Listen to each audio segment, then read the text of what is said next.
Well, howdy, and welcome to Hump Day Twang Licks inside the Bender Bunker.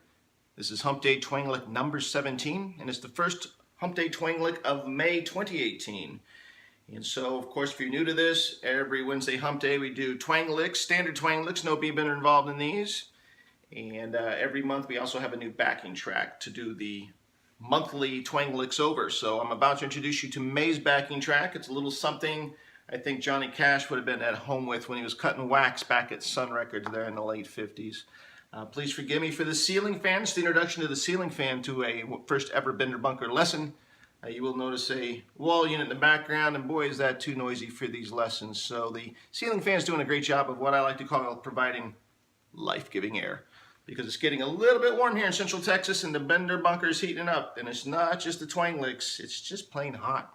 So without further ado, I'm going to fire up May's backing track. Like I say, it's going to be kind of a train track rhythm.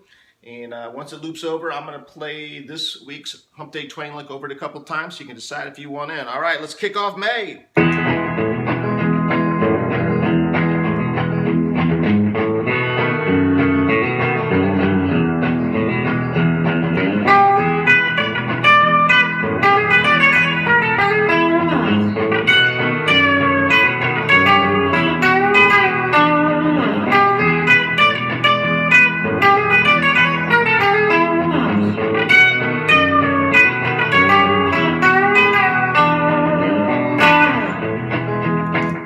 There you go. That is the first Hump Day Twang Lick of May. Like I say, it's kind of that train rolling along the tracks situation there. It's just kind of E. Little B7. Back to E. And I think we're going to have a lot of twang fun with this one in May. I've already come up with a lot of good ideas. It's a very inspirational track for me. Hopefully it will be for you as well. So that sounds good. Go get the May twang instrument of your choice. Let's get rolling.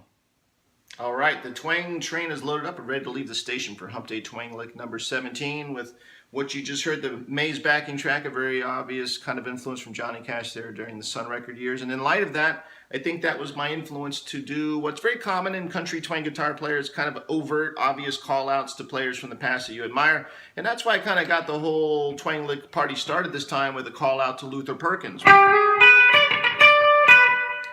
Of course, Johnny's great guitar player from the Tennessee 2 that started the whole thing with him back there in Sun Records in the late 50s.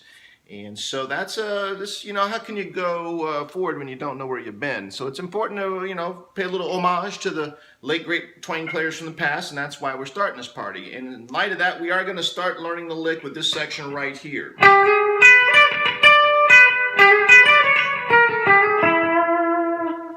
Okay, it won't be too bad, I promise. We're going to start with the obvious Luther lick. Move up close for the hot fretboard action, but I can't get too close. Now, the nice thing about this, we're going to call this one Twang in Tight Spaces, because basically everything I'm about to show you in this lesson is right in that section. It's all about, about a 4 or 5 fret area. And we're going to see how twangy we can get within 4 or 5 frets. And let's start with the obvious Luther section here. Place your index finger on the 3rd string 12. That's, of course, a G note. And then what we're going to do is pick it and then hammer on to the 13th fret on the 3rd string with our middle finger. And then after that, the index finger slides up to the 2nd string 12. And then our ring finger on the 2nd string goes up to the 15th. So it's pick, roll, pick, pick.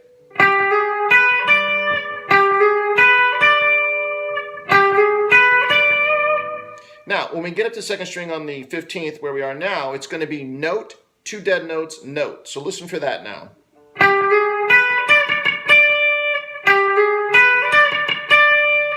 So when I'm getting there, the first note, I put the finger down, I fret it out. I let the finger up a little bit for the 2 dead notes, and then I fret it again. And then I go back to the 2nd string on the 12th with my index. So all together.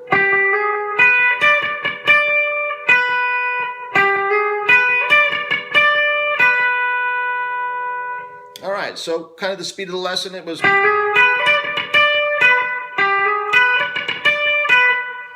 Now, the next part of it kind of starts the same as what we just did and then goes terribly astray. Here it goes.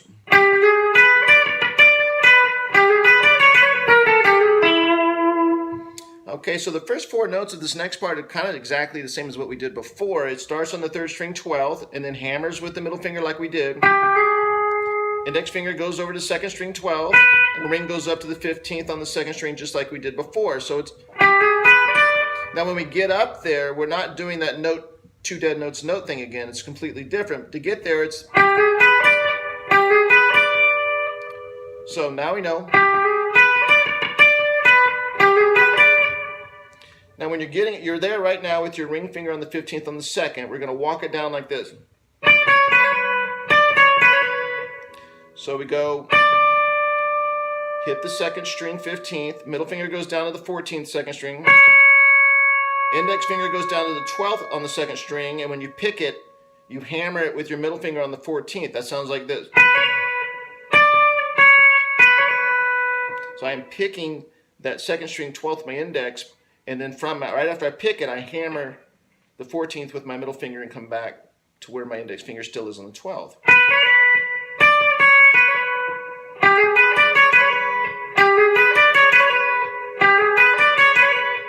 It's all together. Okay, so that's where we are now. So now the next part is, so what we're doing now is we're kind of walking one over back to the 3rd string. So you were using your ring finger on the 15th on the 2nd. Now you're switching over, get your ring finger on the 3rd string there on the 15th. And we're going to hit it. Middle finger goes to 3rd string 14th. Index finger goes 12th on the 3rd string. Hammer with the middle finger once you pick that. So it's.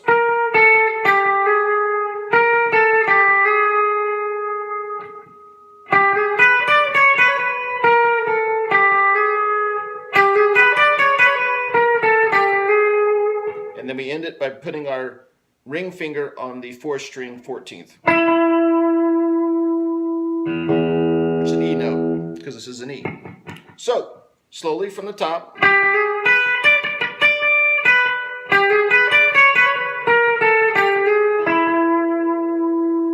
All right, now from the top. That's the speed you're going to need to get to match the rhythm of the backing track that we'll eventually be playing over.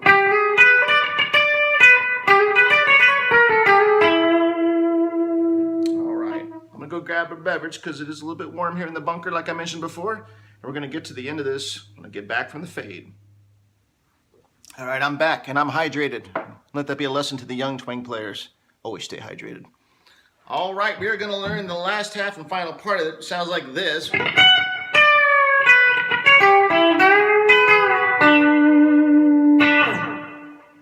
And those playing the home game from maybe a couple hump days ago, you'll recognize this.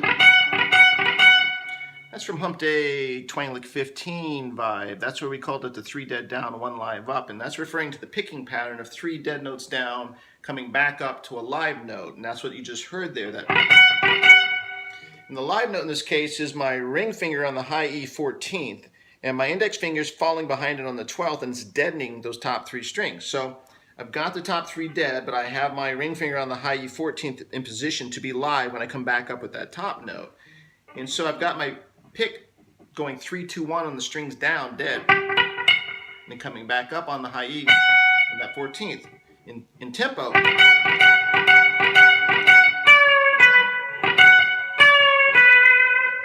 And just so you don't have to go back. If you didn't see 15, it kind of looks like this. And what you're hearing there is once I hit that high E 14th, I move my ring finger over to the 2nd string 14th, hit it, and give it a pre-bend, and then I end up there with my index on the 2nd string 12th. So all together. So that's pretty easy. Next thing we do is we've already got our index finger there on the 12th on the 2nd. We're going to hit it twice, real quick, and then we're going to go back up to the 14th on the 2nd string with our ring finger. So again, hit that top note, and then we're hitting it pre-bent a little bit. Then we go to back up. And those 2 quick ones on the 12th fret 2nd string, they're not dead notes and they're not full notes. They're kind of like they're in twang purgatory. So you kind of get that to your taste, but for me it's sounding like kind of like half notes. All right.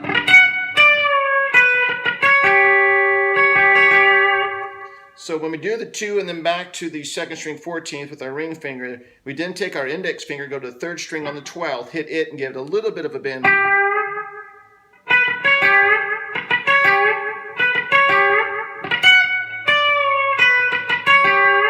That's what it should sound like.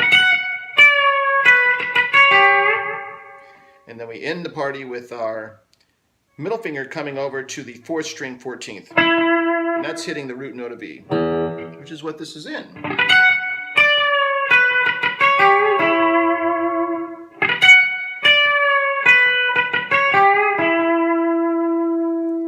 So here we are, we're hanging out on the 4th string 14 with our ring finger. Fortunately, our index finger is pretty close to where we need it to be for the final section to get us on out of here.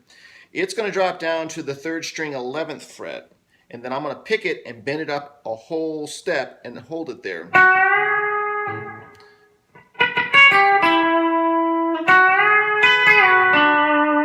That's what we're going for. So I'm picking with my index finger, 3rd string 11th, bending it up a whole step and holding it. Right about there.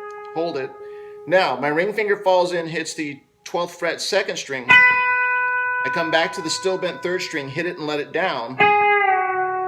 And then we end this whole thing with my middle finger hitting the 4th string on the 12th. Kind of makes a D7 shape with those three strings.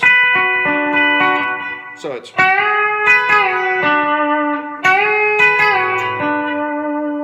And at the end there, your 4th string and your 2nd string on the 12th will be ringing together, which is kind of what you want. It sounds good for that root key of E.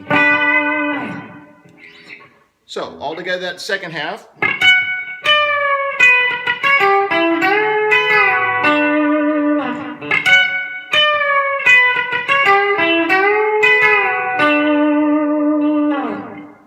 And those paying attention there, the very last 2 notes of this entire run, which is that... That's actually a little bit of a call out, a little bit more subtle than what we did with Luther at the beginning, where we just basically used one of his licks. That's just more of the vibe of the lick of Roy Nichols from Merle Haggard. So we started with a call out and we ended with a call out to past players that we like and love, and that was on purpose. So this part one last time.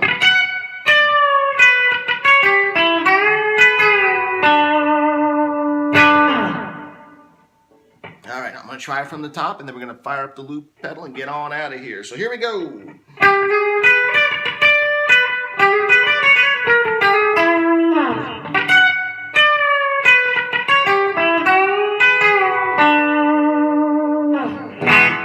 And that was it. That was all the parts you need for Hump Day, Twang Lick number 17, the Luther Perkins call out, Johnny Cash inspired kind of vibe. And I think we're going to have a lot of fun with this backing track. I got a lot of Twang Licks percolating in my mind based on that track. And they're short, they're sweet, to the point. Going to make it real quick and punchy here in May. And if you liked any part of this lesson, any part of the twang you just heard, go ahead and give it a thumbs up. If you got some other twang playing buddies that think might get something out of this, go ahead and share it with them while you're thinking of it.